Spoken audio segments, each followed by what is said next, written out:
Basic maths અપૂર્ણાંકોના સરવાળા બાદબાકી. અપૂર્ણાંકના સરવાળા બાદબાકીમાં લગભગ મોટાભાગના વિદ્યાર્થીઓને ભૂલો થતી હોય છે. તો એ તમારું જે કન્સેપ્ટ છે એ ક્લિયર કરવા માટે આ વિડીયો બનાવ્યો છે.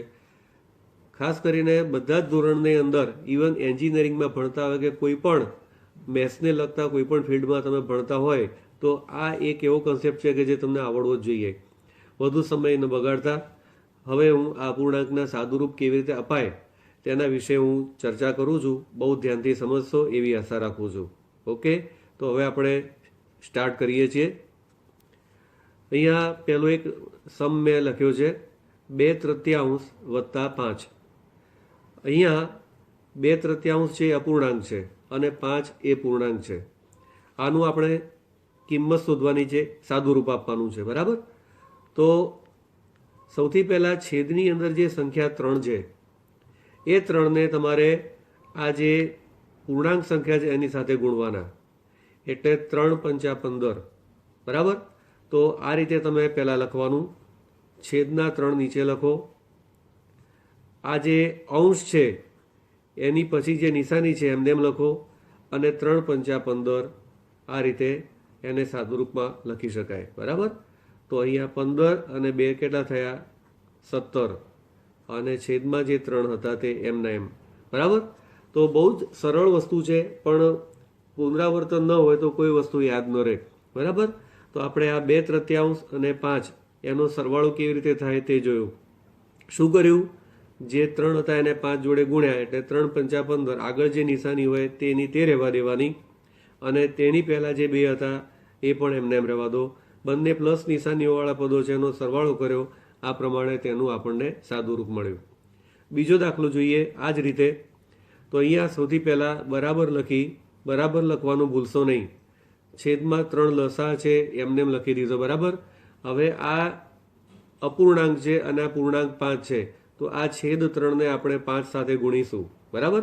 તો અહીંયા 3 પંચા 15, જે નિશાની હોય બદલવાની જ નથી, એમને એમ રહેવા દેવાની અને અંશમાં જે 2 છે એ એમને એમ રહેશે. હવે તમે જુઓ કે 15ની નિશાની પ્લસ છે, ના આપી હોય એટલે નિશાની કઈ ગણાશે? પ્લસ. અને 2ની નિશાની શું છે? માઇનસ. તો પ્લસ અને માઇનસ વિરુદ્ધ નિશાનીવાળા હોય તો શું થાય? બાદબાકી. એટલે 15માંથી 2 જાય તો કેટલા રહેશે? 13. અને મોટી સંખ્યાની નિશાની આવે હંમેશા, તો 15 મોટી સંખ્યા છે એની નિશાની કેવી છે? પ્લસ. ના આપી હોય એટલે પ્લસ. તો અહીંયા જવાબ આવશે +13. અહીંયા અત્યારે તમને સમજાવવા પૂરતું અહીંયા હું +13 લખું છું, પણ 13ની આગળ કોઈ નિશાની ના લખો એટલે પ્લસ જ ગણાય. તમને સમજૂતી માટે અમે લખેલા છે. અને છેદમાં આ 3, આ એનો છેદ થયો, બરાબર. તો આ રીતે હવે બીજો અપૂર્ણાંક લઈએ આપણે. આ 3 અપૂર્ણાંક અલગ અલગ રીતના સંખ્યાઓ એની એ જ છે, પણ પ્લસ માઇનસ ચેન્જ કરીને તમને મેં સમજાવવા પ્રયત્ન કર્યો છે, બરાબર. આનો પણ લસા કેટલો છે? 3, બરાબર. હવે આ 3ને આપણે -5 સાથે ગુણીશું એટલે 3 પંચા -15.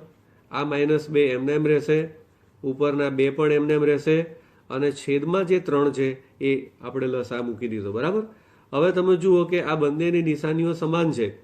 સમાન નિશાનીઓ હોય એટલે હંમેશા સરવાળો જ થાય, બરાબર. વચ્ચે ગુણ્યાની નિશાની નથી એટલે આ બંનેનું સાદુરૂપ આપણે સરવાળા બાદબાકીની રીતે આપવાનું.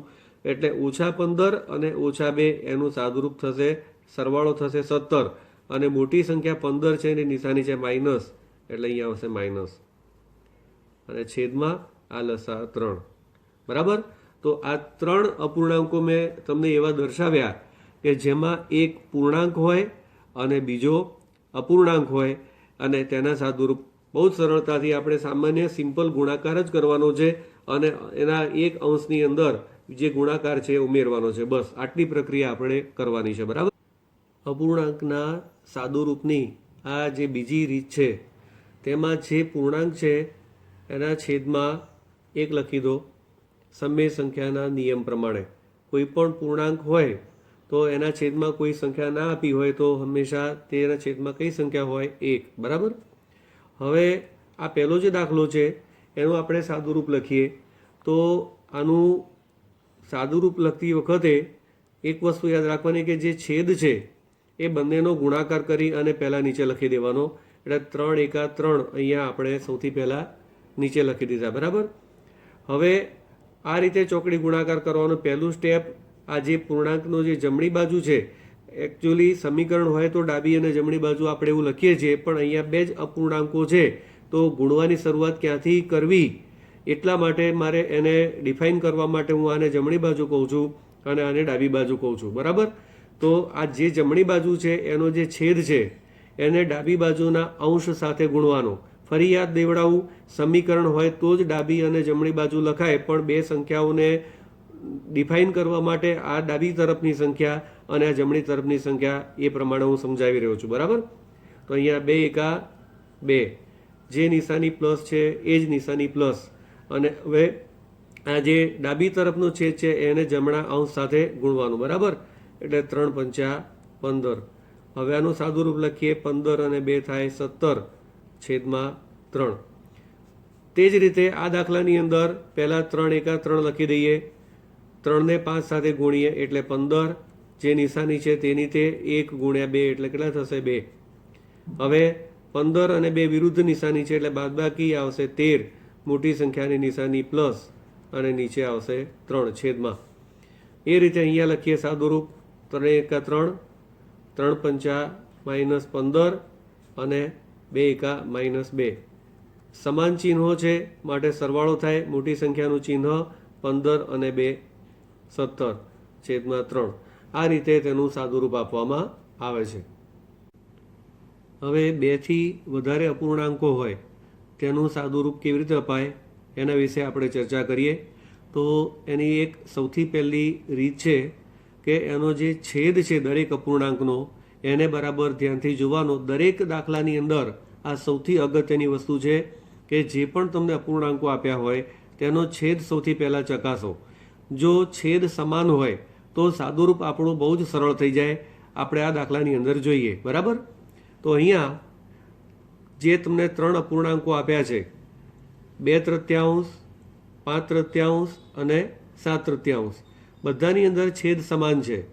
જો આવી પરિસ્થિતિ હોય તો એક જ વખત નીચે છેદ 3 લખી દેવાનું, એટલે જે લસા જે સમાન લસા છે એને નીચે લખી દેવાનો. અને અંશની અંદર જે સંખ્યાઓ આપેલી છે એ સંખ્યાઓને તમારે જે નિશાની હોય એ જ નિશાની સાથે તમારે લખી દેવાની. એટલે 2 + 5 + 7 આ પ્રમાણે લખી દીધું, બરાબર. હવે જે રીતે આપણે સાદુરૂપ સરવાળા બાદબાકીનું આપીએ છીએ એ રીતે જ સાદુરૂપ આપવાનું. અહીંયા જે લસા 3 હતો એ એમને લખી દો. 2ની નિશાની પ્લસ છે, 5ની નિશાની પ્લસ છે, 7ની નિશાની પણ પ્લસ છે. તો બધાની નિશાનીઓ સમાન હોવાથી આ 3 સંખ્યાઓનો સરવાળો થશે. 2 ને 5 7, 7 ને 7 14, અને મોટી સંખ્યાની નિશાની પ્લસ નિશાની ના લખો તો ચાલે. આ રીતે આનું સાદુરૂપ લખી શકાય. હવે ચોથા દાખલાને મેં સંખ્યાઓ જે આપેલી છે એની નિશાની ચેન્જ કરીને ફરીથી લખ્યું છે, બરાબર. અહીંયા +5 હતા એને માઇનસ લખ્યા છે, 7 પ્લસ હતા એને માઇનસ લખ્યા છે. હવે સાદુરૂપ કેવી રીતે થાય તે જોઈએ. જોડે જોડે માઇનસ પ્લસના તમારા કન્સેપ્ટ પણ હું જોડે ક્લિયર કરાવતો જઉં છું, બરાબર. એટલે ધ્યાનથી સમજો. તો ઉપર પ્રમાણે અહીંયા જે 3 છે લસા એમને એમ રહેશે.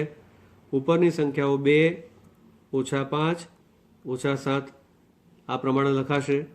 હવે તમે જુઓ કે 2ની નિશાની પ્લસ છે પણ 5 અને 7ની નિશાની માઇનસ છે, જે સમાન છે.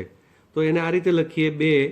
હવે સમાન નિશાનીઓવાળા જે પદો છે, સંખ્યાઓ છે, એનો સરવાળો થાય, 7 ને 5 થશે 12, અને મોટી સંખ્યાની નિશાની માઇનસ છેદમાં લસા 3.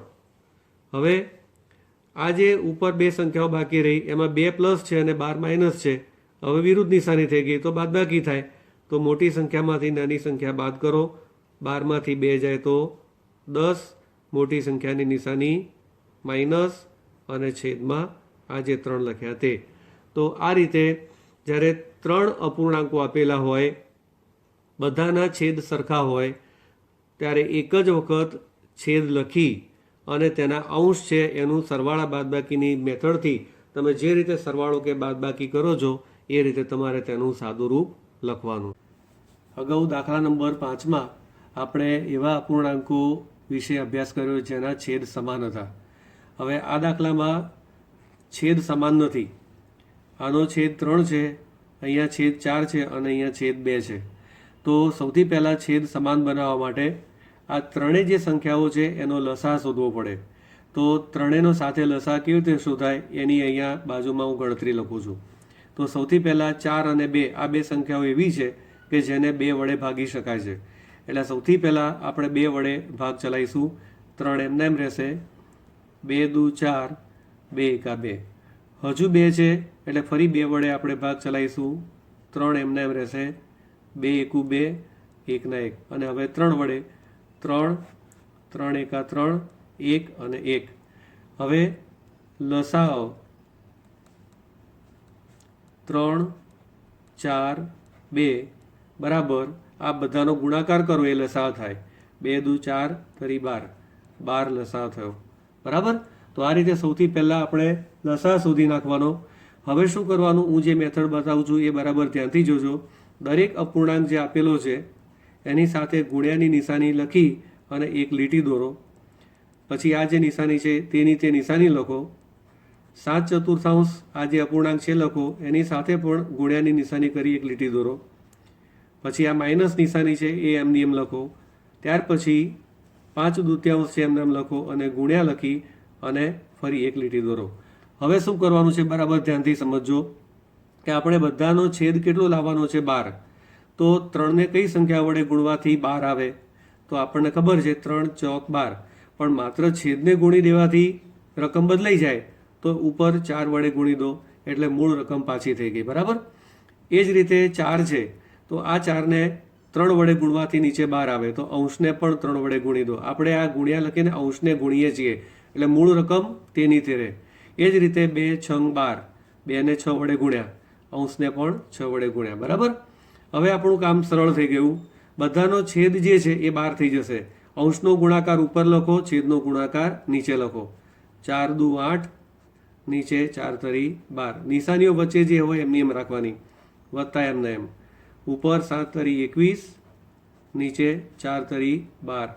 ફરી માઇનસ નિશાની, ઉપર 5 છંગ 30 અને નીચે 2 છંગ 12. હવે એક બહુ જ અગત્યની બાબત હું કહું છું, ધ્યાનથી સાંભળજો. આ જે વત્તા ઓછાની નિશાનીઓ છે એનું ધ્યાન ખાસ રાખજો, નહીંતર બધા ઉતાવળમાં પ્લસ માઇનસનું ધ્યાન રાખ્યા વગર સાદુરૂપ લખી દે છે અને એમાં ભૂલ થાય છે. હવે શું કરવાનું, બધાનો લસા એક સરખો થઈ ગયો એટલે એક જ વખત નીચે આપણે 12 લખીશું. બરાબર. ત્યાર પછી અંશની સંખ્યાઓ 8 વત્તા 21 અને -30. આ રીતે આપણે જે નિશાનીઓ છે એ જ નિશાનીઓ સાથે લખી દેવાની. અને ત્યાર પછી ફરીથી નીચે લસા 12 લખી. હવે જુઓ કે 8ની આગળ કોઈ નિશાની નથી એટલે કઈ નિશાની ગણાય? પ્લસ. તો 2 પ્લસવાળી જે સંખ્યાઓ છે એનો સરવાળો કરી દો તો 21 અને 8 29 મોટી સંખ્યાની નિશાની પ્લસ. અહીંયા એટલા માટે લખું છું કે તમને સરવાળા બાદબાકીનો ખ્યાલ આવે. ના લખો એટલે પ્લસ જ કહેવાય. બરાબર. ત્યાર પછી આ માઇનસ એમને એમ લખ્યા. બરાબર. હવે વિરુદ્ધ નિશાનીઓ થઈ ગઈ 30 અને 29. તો બાદબાકી થાય, મોટી સંખ્યામાંથી નાની સંખ્યા બાદ કરો તો 30માંથી 29 જાય એટલે 1, મોટી સંખ્યાની નિશાની માઇનસ અને છેદમાં 12. તો આ રીતે આનું સાદુરૂપ આપી શકાય. ઓકે. અગાઉ દાખલા નંબર 6માં આપણે 3 અપૂર્ણાંકો હોય તેવા અપૂર્ણાંકોના સાદુરૂપ જોયા, સરવાળા બાદબાકીના. હવે આ 7મા દાખલામાં 2 અપૂર્ણાંક છે અને 1 પૂર્ણાંક છે, તેનું સાદુરૂપ લેવાનું છે. અગાઉ આપણે જે મેથડ શીખ્યા છીએ એમાંથી તમને જે પણ અનુકૂળ હોય એ પદ્ધતિનો તમે ઉપયોગ કરી શકો છો. હું અહીંયા મારી રીતે જે મને અનુકૂળ લાગે છે એ પદ્ધતિ તમને બતાવી રહ્યો છું. તો સૌથી પહેલાં આ જે 2 અપૂર્ણાંકો છે, નાની સંખ્યાઓ છે, એટલે ચોકડી ગુણાકાર કરીને પહેલાં આ બંનેનું સાદુરૂપ આપણે લખી દઈએ. તો અહીંયા આપણે જોઈએ કે આ 6 અને 3નો ગુણાકાર કરી 6 તરી 18 પહેલાં નીચે લખી દઈએ લસા. ત્યાર પછી 6 દુ 12 અને 3 એકા 3 વત્તા 12. આ રીતે સાદુરૂપ લખ્યું. બરાબર. શું કરવાનું, આ જે 2 અપૂર્ણાંકો છે એનો ચોકડી ગુણાકાર કરીને આપણે એનું સાદુરૂપ લખવાનું. બરાબર. ત્યાર પછી આ જે સંખ્યા છે 12માંથી 3 જાય એટલે કેટલા રહેશે? 9. મોટી સંખ્યાની નિશાની પ્લસ એટલે પ્લસ લખવાની જરૂર રહેતી નથી અને નીચે 18 રહેશે બાકી. બરાબર. વત્તા 12. હવે તમે જેવો છેદ ઉડે છે અહીંયા 9 દુ 18, અહીંયા 9 દુ 18 છેદ ઉડી ગયો અને 9 એકા 9, એટલે અહીંયા ઉપર અંશમાં 1 રહેશે, છેદમાં 2 રહેશે અને વત્તા આ જે 12 હતા તે 12 બાકી રહેશે. હવે અગાઉ આપણે દાખલાઓની જ્યારે શરૂઆત કરી હતી શીખવવાની તે વખતે આવા એક અપૂર્ણાંક હોય અને એક પૂર્ણાંક હોય તેનું સાદુરૂપ શીખવાડ્યું હતું. તો આ 12 દુ 24, 24 વત્તા 1 કેટલા થાય 25, એટલે 1 વત્તા 12 દુ 24 અને લસા કેટલા થશે 2 બરાબર 24 ને 1 25 ભાગ્યા 2, આ એનું સાદુરૂપ થયું. બરાબર. તો આ રીતે યાદ રાખવાનું, બે અપૂર્ણાંક હોય ત્યારે એનો નાની સંખ્યાઓ હોય તો ચોકડી ગુણાકાર કરીને, અને એ જો ખ્યાલ ના આવે મોટી સંખ્યાઓ હોય તો 12 ની નીચે 1 મૂકી અને જેમ 3 સંખ્યાઓનો લસા લઈને તમે દાખલો ગણો છો એ રીતે દાખલો ગણી શકાય. આ 6 છે એ 3 વડે વિભાજ્ય છે, એટલે આ બધી સંખ્યાઓનો લસા કેટલો થશે 6. એ જો તમારે આ તો લસા લઈને દાખલો ગણવો હોય તો. અધરવાઇઝ આ નાની સંખ્યાઓ છે એટલે ચોકડી ગુણાકાર કરીને સરળતાથી, મોટે ભાગે તમારે આ પ્રકારની સંખ્યાઓ સાદા દાખલાઓની અંદર ગણતરીમાં આવતી હોય છે. બરાબર. એટલે તમને શું પ્રક્રિયા કરવાની છે એ ખબર હશે તો મોટા દાખલાઓ પણ આવડશે. ઓકે. અગાઉ દાખલા નંબર 7માં જે પ્રમાણે આપણે દાખલો ગણ્યો એવો જ આ દાખલો છે, પણ આમાં પૂર્ણાંક સંખ્યા 1 એ આ બે અપૂર્ણાંકોની વચ્ચે લખેલી છે. એનાથી ગભરાવાની કોઈ જરૂર નથી. સંખ્યાઓને આપણે આપણી રીતે ગોઠવી દેવાની. 3/4 વત્તા 6/7 અને -1 છે એને છેલ્લે લખી દો. બરાબર. હવે ચોકડી ગુણાકાર કરી નાખો આ બે સંખ્યાઓનો. તો પહેલાં લસાનો ગુણાકાર કરી દઈએ. 7 ચોક 28. બરાબર. 7ને હવે આ 3 જોડે ગુણો. 7 તરી 21, જે નિશાની છે એની એ મૂકવાની. 4 છંગ 24 અને -1 જે પૂર્ણાંક હતો એને આપણે અલગ રહેવા દીધો. હવે ત્યાર પછી આ બે સંખ્યાઓનો સાદુરૂપ કરવાનું આપણે. તો 4 ને 1 5, બંનેની નિશાનીઓ સરખી છે માટે. બરાબર. અને 2 ને 2 4. બરાબર. હવે છેદમાં કઈ સંખ્યા આવશે 28 જે લસા છે તે, અને -1. હવે ફરીથી એક અપૂર્ણાંક અને એક પૂર્ણાંક, તો ફરી લસા નીચે 28 એમને મૂકી દો. 28 ને 1 સાથે ગુણી દો એટલે 45 ઓછા 28. બરાબર. હવે આ પ્લસ છે ને આ માઇનસ છે એટલે બાદબાકી થશે. આ મોટી સંખ્યામાંથી નાની સંખ્યા બાદ કરવાની છે. બરાબર. તો આ 45માંથી 28 બાદ કરવાના, આપણે બાજુમાં બાદબાકી કરી દઈએ. 45 ઓછા 28. 5માંથી 8 ના જાય, 4ની ઉપર 3, 5ની ઉપર 15, 10 ઉમેરીને 15માંથી 8 જાય તો કેટલા રહે 7, 3માંથી 2 જાય તો 1. બરાબર. એટલે અહીંયા ઉપર આવશે સંખ્યા 17. મોટી સંખ્યા પ્લસ છે એટલે પ્લસ 17 જ રહેશે, અને નીચે છેદમાં 28. બરાબર. તો આ રીતે સંખ્યાઓ તમારી અનુકૂળતા પ્રમાણે આગળ પાછળ ગોઠવીને બેનું ગ્રુપ લઈને ગણતરી કરવી છે, બધાનો લસા લઈને ગણતરી કરવી છે, કેવી રીતે ગણતરી કરવી છે એ આપણે આપણી રીતે જો પ્રાથમિક ખ્યાલો હશે તો આ બધી વસ્તુઓ તમને સરળતાથી આવડશે. એક વસ્તુ ખાસ યાદ રાખજો કે આ અપૂર્ણાંકના સાદુરૂપનો વિડીયો રોજ એક વખત જોવાની ટેવ રાખજો. જ્યાં સુધી તમે ભણો છો ત્યાં સુધી આ વસ્તુ તમે જોવાની ટેવ રાખશો. પછી થોડાક સમય પછી ભલે રવિવારે દેખો, આત્રે દિવસે દેખો, પણ આ જે સાદુરૂપના જે કન્સેપ્ટ છે એ મગજમાં હશે તો તમને કોઈ પણ પ્રકારની કોઈ પણ એક્ઝામમાં તકલીફ નહીં પડે. હજુ આવા ઘણા બધા વિડીયો મારે મૂકવાના છે. એની અંદર ખાસ કરીને કૌંસના વિસ્તરણ, અવયવ પાડવાના આવે છે, સમીકરણમાંથી એક્સની કિંમત શોધવાની. હું આવા બધા વિડીયો મૂકીશ. બરાબર. પણ આ વિડીયો જોયા પછી તમે લાઈક નહીં કરો, બરાબર, અને બીજા મિત્રોને શેર નહીં કરો અને ચેનલ સબસ્ક્રાઈબ નહીં કરો તો આ વસ્તુ કરવાનો મારો ઉત્સાહ અટકી જશે. બરાબર. જો તમને આ વસ્તુથી સંતોષ થયો હોય અને બીજા તમારા જેવા મિત્રો હોય એમને પણ નોલેજ મળે એવું તમે જો ઈચ્છતા હોય તો અવશ્ય તમારા મિત્રોને આ શેર કરજો. બરાબર. ઓકે. Thank you.